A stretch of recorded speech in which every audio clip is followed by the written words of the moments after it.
할렐루야. 고난중한 셋째 날입니다. 주님과 함께 지치지 않고 완주하시기를 간절히 기도드립니다. 함께 우리가 승리하기 위해서 또 주의 말씀을 같이 보도록 하겠습니다. 말씀은 마가복음 14장 53절부터 72절까지의 말씀입니다. 같이 한번 낭낭한 목소리로 같이 한번 읽고 듣고 같이 나가도록 하겠습니다. 그들이 예수를 끌고 대제사장에게로 가니 대제사장들과 장로들과 서기관들이 다 모이더라. 베드로가 예수를 멀찍이 따라 대제사장의 집 뜰 안까지 들어가서 아랫사람들과 함께 앉아 불을 쬐더라. 대제사장들과 온 공회가 예수를 죽이려고 그를 칠 증거를 찾되 얻지 못하니 이는 예수를 쳐서 거짓 증언하는 자가 많으나 그 증언이 서로 일치하지 못함이라. 어떤 사람들이 일어나 예수를 쳐서 거짓 증언하여 이르되 우리가 그의 말을 들으니 손으로 지은 이 성전을 내가 헐고 손으로 짓지 아니한 다른 성전을 사흘 동안에 지으리라 하더라 하되 그 증언도 서로 일치하지 않더라.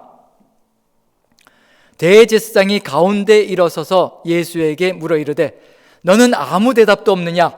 이 사람들이 너를 치는 증거가 어떠하냐 하되 침묵하고 아무 대답도 아니하시거늘 대제사장이 다시 물어 이르되 내가 찬송받을 이의 아들 그리스도냐?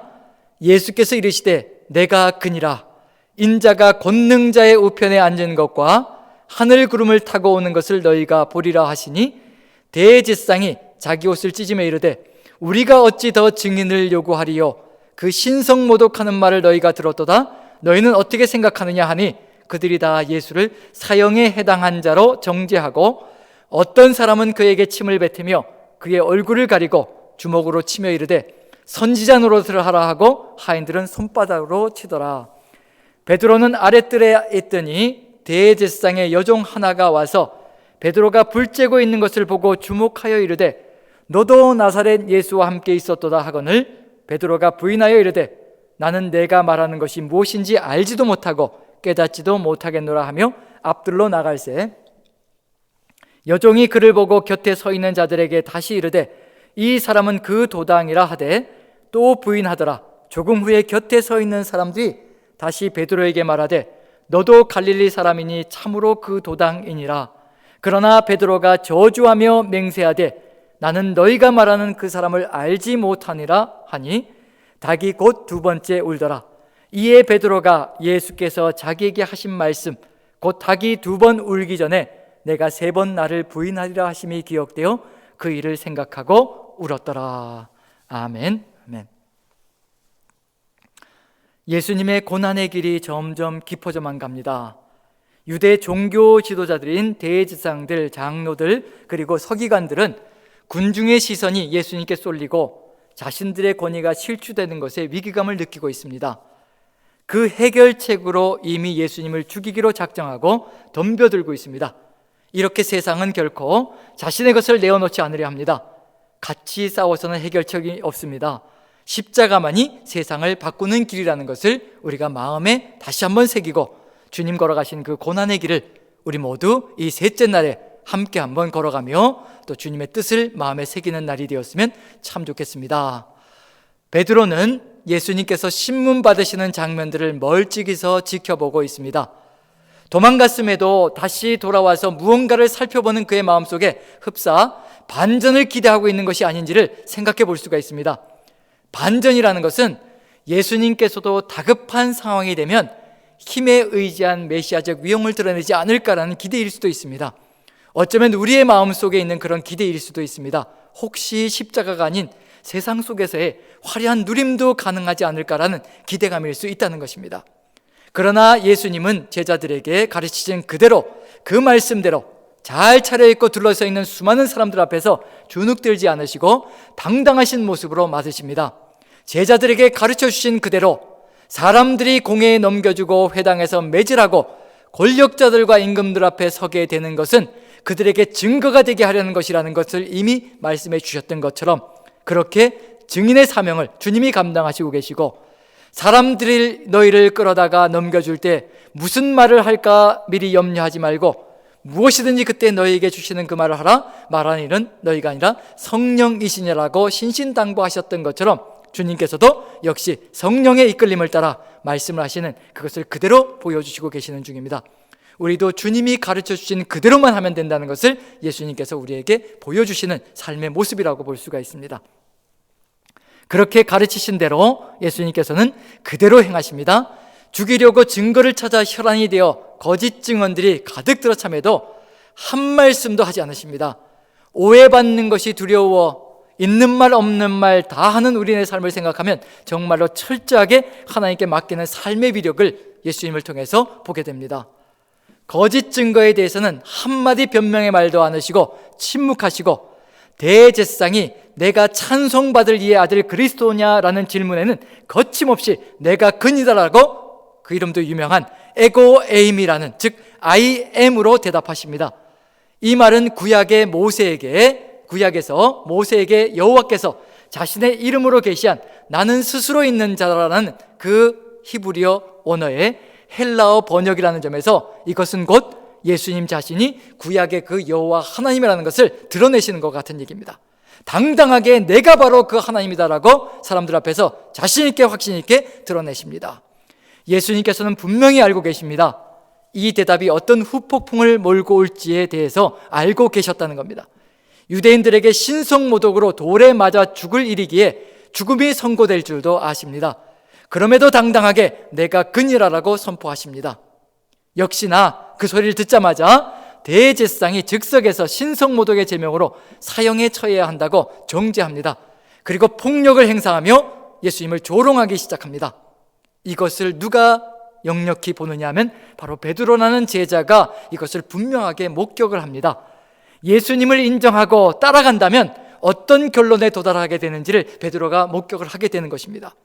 그렇게 지켜보고 있는 베드로에게 아무것도 아닌 여종 하나가 와서 예수님과 한편이라고 말을 하자 철저하게 부인합니다. 왜냐하면 예수님이 당하시는 그 고난을 자신도 겪어야 된다는 것은 감당할 수 없는 고통이 될 것이라고 생각되어지기에 그 자리에서 부인하기 시작합니다. 그리고 마지막 세 번째는 저주하고 맹세까지 하며 그 사람을 알지 못한다라고 강력하게 부인합니다.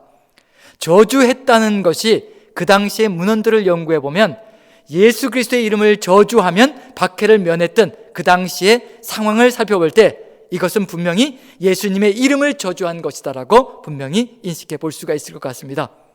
그 저주가 일어난 다음에, 저주하며 부인하는 사건이 벌어진 다음에 그 후에 닭이 2번 울면서 예수님의 말씀이 생각나 베드로가 그 자리에서 펑펑 울었다라고 되어 있습니다. 이 울음이 결국 미래를 다시 한 번 더 회복시켜 나가는 길을 열어갈 수 있는 그런 통곡이 될 수 있다는 점에서 희망이 될 수 있는 그런 느낌도 가져볼 수가 있을 것 같습니다. 우리 또한 이러한 주님을 부인했던, 그리고 주님 뜻이 아닌 것들을 살아가며 살아왔던 그 모든 삶의 모습들을 우리도 회개하며 나아간다면 우리에게도 역시 마찬가지로 베드로와 같이 새로운 회복의 기회가 있을 것이라는 것을 확신해 볼 수 있을 것입니다.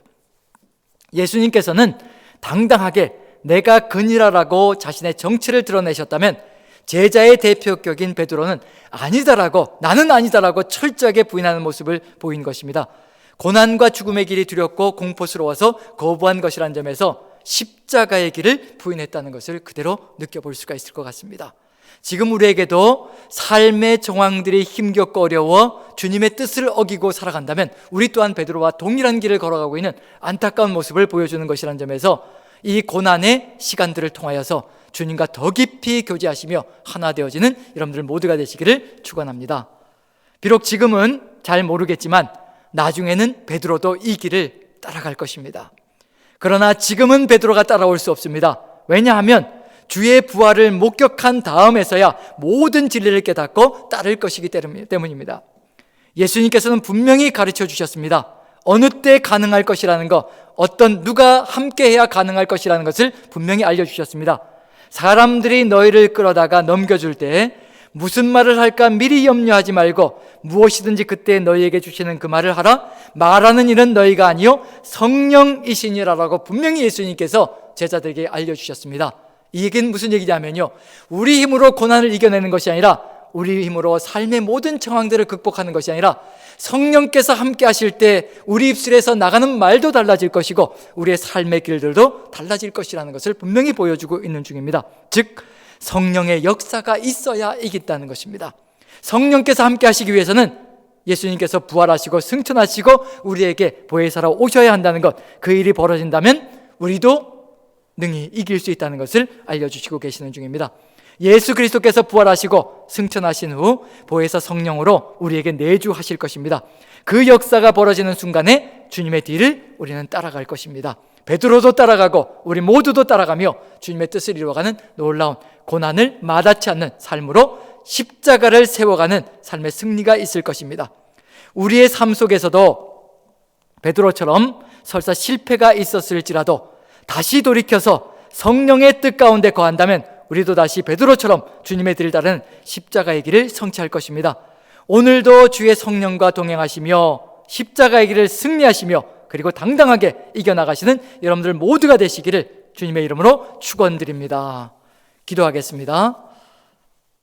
사랑의 하나님, 이 땅에 발을 딛고 살며 때로 십자가의 길이 버거워서 삶으로 부인하기도 했음을 고백합니다. 용서하여 주시옵소서. 우리가 진토로 지어진 존재임을 기억하시어 우리를 불쌍히 여겨 주시옵소서. 다시 한번 주의 뜻을 붙들기를 소망합니다. 우리 주님께서 말씀하신 것처럼 주의 성령께서 함께 하시면 어떤 상황 속에서 변명치 않고 담대하게 주를 따르며 고난의 길도 마다치 않고 걸을 수 있다고 하셨사오니 함께 하시는 성령님 충만함으로 우리를 이끌어 주시옵소서. 우리도 주님처럼 세상의 그 어떤 위력 속에서도 주눅들지 않고 아버지의 뜻만 이루기를 소망합니다. 십자가의 길을 통한 하나님 나라 우리를 통해 이루어 주시옵소서. 고난 주간의 셋째 날 주님의 뜻이 이루어지이다 간절히 기도드립니다. 이 모든 말씀 우리 주 예수 그리스도 그 귀하신 이름 받들어 기도드리옵나이다. 아멘.